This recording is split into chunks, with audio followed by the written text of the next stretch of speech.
আজকে আমরা ষষ্ঠ শ্রেণীর দ্বিতীয় পর্যায়ক্রমিক মূল্যায়ন 2025 সালের বাংলা বিষয়ের সম্পূর্ণ উত্তর সহ নমুনা প্রশ্নপত্র সেট 3 সম্পর্কে আলোচনা করব। তো চলো এই ভিডিওতে আমরা ক্লাস 6 এর সেকেন্ড ইউনিট টেস্ট 2025 বেঙ্গলি সাবজেক্টের এই কোশ্চেন পেপার ও তার উত্তরগুলো দেখে নিই। সেকেন্ড ইউনিট টেস্টে তোমাদের 50 নম্বরের পরীক্ষা হবে, সময় থাকবে 1 ঘন্টা 30 মিনিট। ওকে, এই প্রশ্ন এবং উত্তরের পিডিএফগুলো আমাদের সহজ লেসন অ্যাপের মধ্যে দেওয়া আছে। অ্যাপের লিঙ্ক ডেসক্রিপশন বক্সে দেওয়া আছে, সেখান থেকে তোমরা অ্যাপটিকে ডাউনলোড করে প্রশ্নের পিডিএফ ফাইলগুলো নিতে পারো। পিডিএফগুলো পেইড কোর্সের মধ্যে দেওয়া থাকবে, সেখান থেকে তোমরা পিডিএফগুলোকে ডাউনলোড করে নিতে পারবে এবং তার পাশে ভিডিওগুলো কিন্তু দেওয়া থাকবে। ওকে, তো চলো আমরা সরাসরি এই প্রশ্নপত্র ও তার উত্তরগুলো দেখে নিই। 1 নম্বর থেকে বলা হচ্ছে সঠিক উত্তরটি বেছে নিয়ে লেখো, যে কোনো 12টি লিখতে হবে। 1 × 12 = 12। কয়ের দেখা হচ্ছে শরতের আশীর্বাদ তোমাদেরও ওপরে ঝরুক, একথা কামনা করেছিল ঘাসপাতা পিঁপড়ে সূর্যনা সকলেই। তো একথা কে কামনা করেছিল? সঠিক উত্তর হচ্ছে সূর্য। কয়ের দেখা মানভূম দেয়াল চিত্রের প্রতীক বলা হয় শালুকটিকে, পদ্মটিকে না গোলাপটিকে? তো মানভূম দেয়াল চিত্রের প্রতীক বলা হয় পদ্মটিকে। গয়ের দেখা ফাঁকি গল্পে যে নদীর নাম পাওয়া যায় সেটি হলো কাঠজোড়া, কাঠায় না কাঠজড়ি? তো ফাঁকি গল্পে যে নদীর নাম পাওয়া গেছে সেটা হচ্ছে কাঠজড়ি। ঘয়ের দেখা হচ্ছে বুনট করা নকশা আঁকা রয়েছে তালের পাতায়, পদ্ম পাতায় না শিউলি পাতায়? তো বুনট করা নকশা আঁকা রয়েছে তালের পাতায়। পুঙ্গর দেখা প্রশ্ন, পিঁপড়ে গায়ে মাখুক ফুলের রেণু, ধুলো রেণু না স্বর্ণ রেণু? তো পিঁপড়ে গায়ে মাখুক ধুলো রেণু।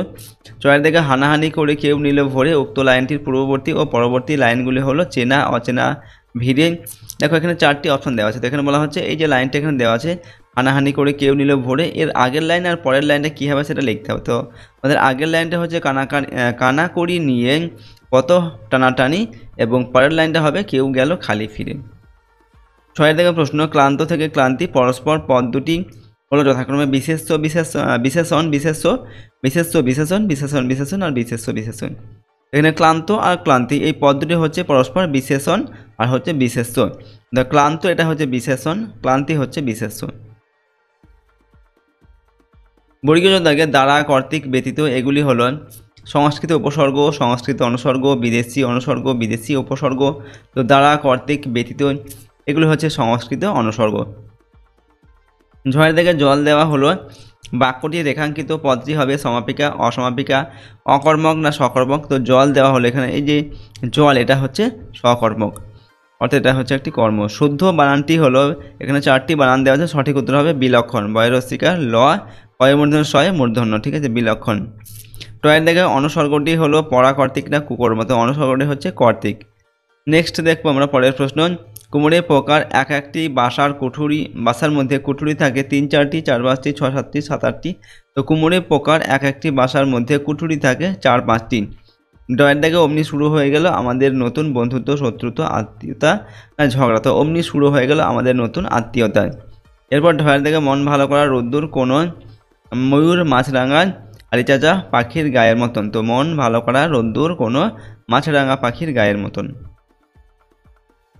মূর্ধন্য দাগে গ্রাম শব্দের পদান্তর হলো গ্রামীণ, গ্রাম্য না গ্রামিত? তো গ্রাম শব্দের পদান্তর হবে গ্রাম্য। উপসর্গের অপর নাম মানসর্গ, বিভক্তি, আদ্যপ্রত্যয় না নামপদ? তো উপসর্গের অপর নাম এটা হবে আদ্যপ্রত্যয়। পরের দাগে রয়েছে পদান্তরে শুধু বিশেষ্য বিশেষণে রূপান্তরিত হয়, শুধু বিশেষণ বিশেষে রূপান্তরিত হয়, বিশেষ্য বিশেষণে অথবা বিশেষণ বিশেষে রূপান্তরিত হয়, সর্বনাম বিশেষে রূপান্তরিত হয়। তো পদান্তর যখন আমরা করি সেক্ষেত্রে কীরকম রূপান্তর হয় না বিশেষ্য বিশেষণে অথবা বিশেষণ বিশেষে রূপান্তরিত হয়।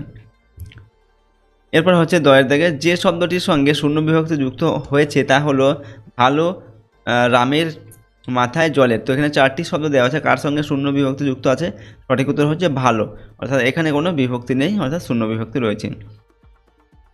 ধয়ের দাগে অন্ন শব্দটির ব্যুৎপত্তিগত অর্থ ডাল, ভাত, চাল না যে কোনো খাবার? তো অন্ন শব্দটির ব্যুৎপত্তিগত অর্থ হচ্ছে যে কোনো খাবার।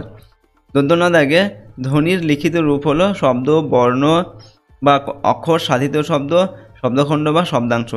ধ্বনির লিখিত রূপ সেটা হচ্ছে কি বর্ণ বা অক্ষর, ঠিক আছে, ধ্বনির লিখিত রূপকে বলা হয় বর্ণ বা অক্ষর।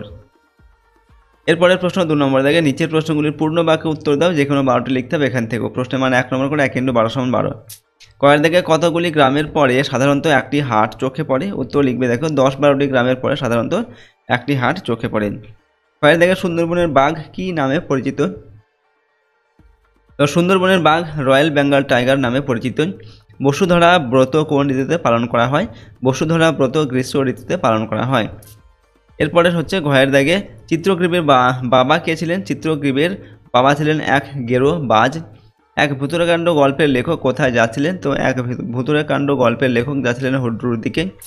জয়ের দাগে উপসর্গ কাকে বলে? উদাহরণ দাও। এখানে উত্তর লিখবে যেসব বর্ণ বা বর্ণ সমষ্টি শব্দের আগে যুক্ত হয়ে শব্দটির অর্থ আংশিক বা পুরোপুরিভাবে বদলে দেয় তাকে উপসর্গ বলে। যেমন হচ্ছে প্র, পরা, পরি, নির ইত্যাদি, এগুলো হচ্ছে উপসর্গ। ছয়ের জায়গায় কাকেশ্বর কুচকুচে কোথায় থাকে?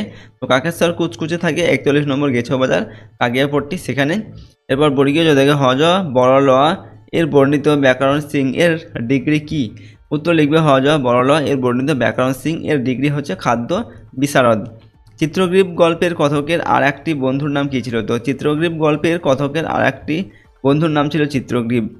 ছয়ের দেখা হচ্ছে কেমন যেন চেনা লাগে কথাটির অর্থ বুঝিয়ে দাও। তো কবির মনে হয়েছে পিঁপড়ের গতিবিধি তার পূর্ব পরিচিত, তাই তিনি কথা বলেছেন।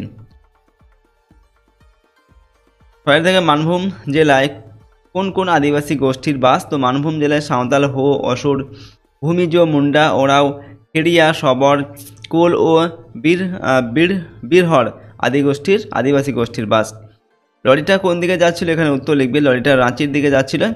ঢয়ের দিকে হিজিবিজ, বীজকে তো একটি অদ্ভুত জন্তু। ওকে, এরপর কাকের বিজ্ঞাপনে কি লেখা ছিল? তো কাকের বিজ্ঞাপনে লেখা ছিল হিসাবি ও বেহিসাবি, ক্ষুদ্র ও পাইকারি সকল প্রকার গণনার কার্য সম্পন্ন করা হয়। ঠিক আছে, এটা লেখা ছিল। এবার দেখে হাটের দোচালা মুদিল নয়ান উদ্ধৃতাংশটিতে কোন সময়ের ছবি ফুটে উঠেছে? এখানে সন্ধ্যাবেলার একটি ছবি ফুটে উঠেছে। এবার দেখে আকাশ জুড়ে মেঘের কাঁদনের সঙ্গে কার ডাক জড়িত? তো দেয়ার অর্থাৎ মেঘের ডাক এখানে জড়িত। দয়ের দেখে মানভূম দেয়ালচিত্রের প্রতীক কোনটি? মানভূম দেয়ালচিত্রের প্রতীক হচ্ছে পদ্ম ফুল। আমি কথা দিয়ে এসেছি, কোন কথা দিয়ে এসেছেন? তো সে আবার তার কাছে ফিরে আসবে, এই কথা তিনি দিয়ে এসেছেন। ঠিক আছে, অর্থাৎ কথক আবার এই ঘাস ফড়িংয়ের কাছে ফিরে যাবেন, এটা তিনি কথা দিয়ে এসেছেন। নন্দনা দাগে গল্প অনুসারে কটকের খবরের কাগজে আম গাছটিকে নিয়ে কি খবর বা কি সংবাদ বেরিয়েছিলেন?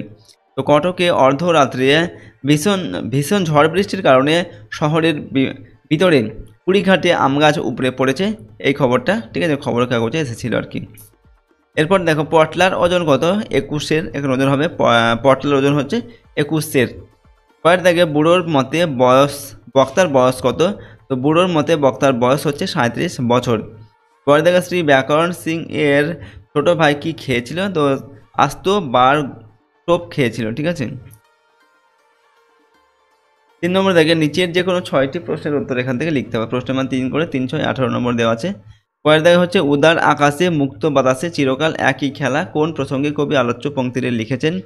তিনি এখানে কোন খেলার কথা বলেছেন? চিরকাল চলে বলতে তিনি কি বুঝিয়েছেন?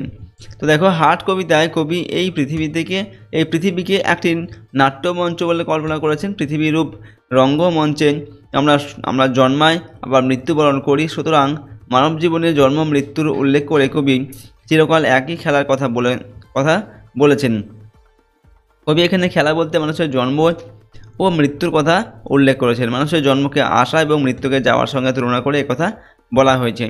চিরকাল চলার অর্থ হলো জীবনের গতিময়তা ও নিরবচ্ছিন্নভাবে সর্বদা চলতে থাকা। পৃথিবী যখন সৃষ্টি হয় তখন থেকেই মানুষের জন্ম এবং মৃত্যু ঘটে চলেছে, এটি একটা চলমান ধারা যা সনাতন বিরামহীন। কবি এই জন্ম মৃত্যু নিরবচ্ছিন্ন প্রবাহমানতাকে চিরকাল চলার কথা বলেছেন। পরের দিকে হাটে রাত্রি নামলে কি থাকে? তো যতীন্দ্রনাথ সেনগুপ্তের হাট কবিতায় 10-12টি গ্রামের মাঝখানে অবস্থিত হাটে দলছুট একটি কাকের ডাকে অন্ধকার নেমে আসে। পাশ থেকে বয়ে আসা নদীর বাতাস হাটের পাশের পাকুড় গাছে লেগে শিহরণ জাগানো শব্দ তোলে। দোচালাগুলি একে একে বন্ধ হয়ে যায়। বাঁশের ফোকরে হাওয়া ঢুকে যে ধ্বনি তরঙ্গ জেগে ওঠে তা শুনলে হাড় হিম হওয়ার উপক্রম হয়। গয়ের দিকে ধান কাটার পর একেবারে আলাদা দৃশ্য, ধান কাটার পরের দৃশ্য বর্ণনা করো। দেখো মরশুমের দিনে গদ্যাংশে ধান কাটার পর মাঠে যতদূর দৃষ্টি যায় চোখে পড়ে মাটির শুকনো ও কঙ্কালসার চেহারা, আলগুলি বুকের পাঁজরের মতো হয়ে যায়, সূর্যের দিকে তাকানো যায় না, বেলা বাড়তেই মাটি গরম হয়ে ওঠে, মাঠের চাষিরা তাড়াতাড়ি বাড়ি চলে আসে, পুকুর খাল বিল নদী সব শুকিয়ে যায়, কোথাও জল থাকে না, গাছের পাতা শুকিয়ে যায়, আগুনের ঝলকায় শুধু চারিদিকে করুণ দৃশ্য। ঘরের দাগে মাটির ঘরের দেয়াল চিত্র রচনা অনুসারে দেয়াল চিত্রের বৈশিষ্ট্যগুলি লেখো। তো কালী পূজা বা অমাবস্যা তিথিতে সাঁওতাল সম্প্রদায়ের মানুষেরা গৃহ অলঙ্কার করে থাকে। মাটির দেওয়ালে রঙিন ফিতের মতো সমান্তরাল রেখা, ত্রিভুজ এবং চতুষ্কোণ বানিয়ে নকশা করা হয়। সাধারণত ঘরের চারিদিকে থাকা মূল বেদিটিকে তারা কালো রং করে তার সমান্তরালেই চওড়া গেরুয়ার একটি রেখা টেনে তার উপর কিছু ছাড় দিয়ে আরেকটি কালো রেখা টানে। এর ওপর সাদা, আকাশি, গেরুয়া, হলুদ রঙের রেখা দিয়ে চতুষ্কোণ বা ত্রিভুজগুলি তৈরি হয়। উমর দেখে মাটির বুকে যারাই আছি এই দুদিনের ঘরে। এই দুদিনের ঘরে বলতে কি বোঝো? কে সবাইকে কিভাবে এই দুদিনের ঘরে আদরে ঘিরে রাখে। দেখো, আমরা সকলে জন্মগ্রহণ করার পর নির্দিষ্ট সময়ের অবসানে এই পৃথিবী থেকে বিদায় নিই, অর্থাৎ মৃত্যু মুখে পতিত হই। এই পৃথিবীর ঘর কথার মাধ্যমে কবি আমাদের জীবনের এই দুদিনের ঘর, ঠিক আছে, এই দুদিনের ঘর এই কথার মাধ্যমে কবি আমাদের জীবনের ক্ষণস্থায়িত্বকে বুঝিয়েছেন। আমাদের এই দুদিনের ঘরে পিঁপড়ে সকলকে ভালোবাসার বাঁধনে আদর করে ঘিরে রাখে। এরপর হচ্ছে চয়ের দাগে, গাছটাকে আর দুহাত ভেতরে লাগালে ভালো হতো। কোন গাছ, কেন বক্তার এমন মনে হয়েছে? তো এখানে আম গাছের কথা বলা হয়েছে, সেই গাছটাকে আর দুহাত ভিতরে লাগালে ভালো হতো। একথা কেন মনে হয়েছে বক্তার? না, বক্তার এমন মনে হওয়ার অনেকগুলি কারণ আছে। গাছ যখন বড় হবে তখন তার ডালপালা বাড়ির পাঁচিল অতিক্রম করে বাইরে চলে যাবে, তখন বাইরের ডালে হওয়া আম পাড়ার ছেলেরা সব পেড়ে নেবে, ফলে বাইরের প্রতিবেশীদের সঙ্গে ঝগড়া হবার সম্ভাবনা বাড়বে। ছয়ের দেখা হচ্ছে, সেই দিন থেকে গাছ হেলে পড়েছে পূর্ব দিকে। কোন দিনের কথা বলা হয়েছে? গাছটি হেলে পড়ার কারণ কি? দেখো, এখানে উত্তর লিখবে, যুদ্ধের সময় বোমার আঘাত থেকে বাঁচতে কোনো একদিন সরকারের লোকেরা ট্রেঞ্চ খুঁড়ে যায়, সেই দিন বলতে এর কথা এখানে বলা হয়েছে। গাছটি হেলে পড়ার কারণ কি না, সরকারের উদ্যোগে ট্রেঞ্চ খোঁড়ার ফলে আম গাছের গোড়াটি আহত হয় এবং এর ফলে তা পূর্ব দিকে হেলে পড়ে, ঠিক আছে, পূর্ব দিকে হেলে পড়ে আর কি। তো এরপরের প্রশ্ন দেখো আমরা বর্গীয় জ দাগে। দেখো, দিন ও রাত্রের পটভূমিতে হাটের চিত্র হাট কবিতায় কীভাবে বিবৃত হয়েছে তা নিজের ভাষায় লেখো। দূরে দূরে ছড়িয়ে ছিটিয়ে থাকা 10-12টি গ্রামের মধ্যে একটি হাট রয়েছে। সেখানে সন্ধ্যায় কেউ প্রদীপও জ্বালায় না, সকালে কেউ হাট দিয়ে পরিষ্কারও করে না। সারাদিনের কেনাবেচা শেষ করে বিকেলে সব ব্যাপারীরা ঘরে ফিরে যায়। ক্লান্ত কাকের ডানা, নদীর হাওয়া, বাঁশবাগানের ফাঁক দিয়ে বয়ে যাওয়া বাতাসের শব্দ অন্ধকার রাতের নীরবতাকে আরও প্রকট করে তোলে। অথচ এই হাটই দিনের বেলায় সরগরম হয়ে থাকে। কত যে ক্রেতা ও বিক্রেতা নিত্য হাটিয়ে যাতায়াত করে তার হিসেব নেই। ঠিক এমনই মানুষের জীবন। ঘরের দিকে ভোঁদর তনস, বাঘ্র যেতুই বৎস। বাঘ জননীর তার সন্তানকে এমন বলবার কারণ কি? দেখো, ভোঁদর বিড়াল জাতীয় প্রাণী, মাছ তাদের প্রিয় খাদ্য। অন্যদিকে বাঘ শিকার করে হরিণ, মহিষ, ভেড়া, এইগুলো মাছ মেরে খাওয়া তাদের কাছে অপমানের। শক্তিশালী প্রাণীর শিকারে যে বীরত্ব ও ক্ষমতা প্রকাশ পায়, মাছ ও কাঁকড়া মারায় তার সামান্যটুকুও দেখা যায় না। ছড়ায় যে বাঘছানাটির কথা বলা হয়েছে, সে কিছু না পেয়ে মাছ শিকারে বাধ্য হয়েছিল। এই কারণে সে যে বাঘ, তার যে এমন কাজ করা সাজে না, এটা মনে করাতেই বাঘ জননী সন্তানকে এমন উপদেশ দেন। ইঙ্গর দেখে, উধো আর বুধোর কীর্তিকলাপ নিজের ভাষায় লেখো। তো উধো আর বুধো দুই ভাই, গাছের ফোকরে তারা বসবাস করে। দুই ভাইতে রোজই মারপিট হয়। খানিক্ষণ মারামারির পর পোটলা শুদ্ধ বুধো উঠে দাঁড়িয়ে দাঁত কড়মড় করে বলে, তবে রে স্টুপিড উধো। সঙ্গে সঙ্গে উধো হুঙ্কার দেয়, তবে রে লক্ষ্মী ছাড়া বুধো। যেন নারদে যুদ্ধ শুরু হয়। ফটাখট দমাদম ধপাধপ আওয়াজ করে মুহূর্তের মধ্যে উধো চিৎপাত হয়ে শুয়ে হাঁপায়, আর বুধো ছটপট করে তার টাকে হাত বুলিয়ে হাত বুলিয়ে দেয়। অবশেষে সবশেষে দুই ভাই কান্না জুড়ে দেয়। কাঁদতে কাঁদতে একজন অপরজনের গলা জড়িয়ে ধরে কোলাকুলি করে। ঠিক আছে, তো এরপর দেখবো আমার পরের প্রশ্ন, টয়ের দিকে কাকেশ্বর কুচকুচে কোথায় থাকে, তার পরিচয় কী? তো কাকেশ্বর কুচকুচে থাকে 41 নম্বর গেছো বাজার কাগিয়াপট্টি অঞ্চলে। তার পরিচয় কী না, কাকেশ্বর কুচকুচে সনাতন পায়স বংশীয় দাঁড়িকুলিন অর্থাৎ দাঁড়কাক। পেশায় একজন ব্যবসায়ী, হিসাবি ও বেহিসাবি, খুচরা ও পাইকারি সকল প্রকার কার্য এই কাকেশ্বর কুচকুচে বৈজ্ঞানিক পদ্ধতিতে সম্পন্ন করে থাকে। ছয়ের দিকে হজ বরল এ বর্ণিত বুড়ো বয়স বাড়ান বা কমান কীভাবে? উত্তর লিখবে হজ বরল এ বর্ণিত বুড়ো 40 বছর হলেই বয়স ঘুরিয়ে দেন। 41-42 না গিয়ে তখন 39, 38, 37 করে কমতে থাকে। আবার 10 পর্যন্ত নামলে সেখান থেকে পুনরায় বয়স বাড়তে থাকে। 4 নম্বর দাগে কম বেশি 100টি শব্দে অনুচ্ছেদ রচনা করো, যে কোনো একটি। প্রশ্নের মান 8 নম্বর দেওয়া আছে। কয়ের দিকে ঋতুরাজ, বসন্ত, স্বামী বিবেকানন্দ, এরপর গ্রীষ্মের একটি দুপুর, যে কোনো একটি বিষয়ে একটি রচনা লিখতে হবে। প্রথমে দেখো আমরা ঋতুরাজ বসন্তটার সম্পর্কে লিখছি। বসন্তকালে সৌন্দর্য এবং শোভা আমাদের মনকে হরণ করে। ঋতুদের রাজা বসন্ত, তাই এই কালকে বলা হয় ঋতুরাজ। বাংলা ঋতুচক্রের সবচেয়ে শেষ ঋতু হলো বসন্ত। ফাল্গুন চৈত্র এই 2 মাস নিয়ে বসন্তকাল। বসন্তের নাতিশীতোষ্ণ আবহাওয়া, প্রাকৃতিক দৃশ্য সকলের প্রাণে আনে আনন্দের শিহরণ।